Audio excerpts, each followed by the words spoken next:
अथ कीलकम्। अस्य श्रीकीलकमन्त्रस्य शिवऋषिः अनुष्टुप्छन्दः श्रीमहासरस्वती देवता श्रीजगदम्बा प्रीत्यर्थम् सप्तशतीपाठाङ्गत्वेन जपे विनियोगः। ॐ नमश्चण्डिकायै। मार्कण्डेय उवाच। ॐ विशुद्धज्ञानदेहाय त्रिवेदी दिव्यचक्षुषे श्रेयः प्राप्तिनिमित्ताय नमः सोमार्धधारिणे। सर्वमेतद्विजानीयान्मन्त्राणामभिकीलकम् सोऽपि क्षेममवाप्नोति सततम् जाप्य तत्परः। सिद्ध्यन्त्युच्चाटनादीनि वस्तूनि सकलान्यपि एतेन स्तुवताम् देवि स्तोत्रमात्रेण सिद्ध्यति। न मन्त्रो नौषधम् तत्र न किञ्चिदपि विद्यते विना जाप्येन सिद्ध्येत सर्वमुच्चाटनादिकम्। समग्राण्यपि सिद्ध्यन्ति लोकशङ्कामिमाम् हरः कृत्वा निमन्त्रयामास सर्वमेवमिदम् शुभम्।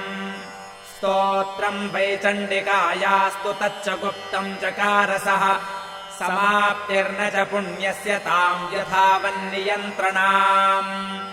सोऽपि क्षेममवाप्नोति सर्वमेवम् न संशयः।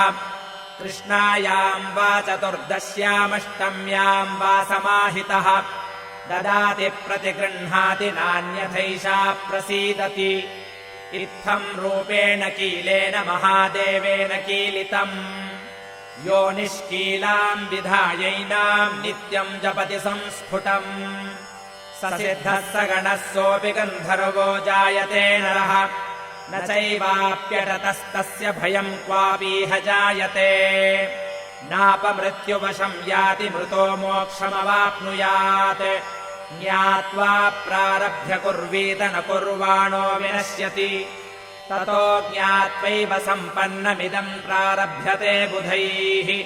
सौभाग्यादि च यत्किञ्चिद्दृश्यते ललनाजने तत्सर्वम् तत्प्रसादेन तेन जाप्यमिदम् शुभम्।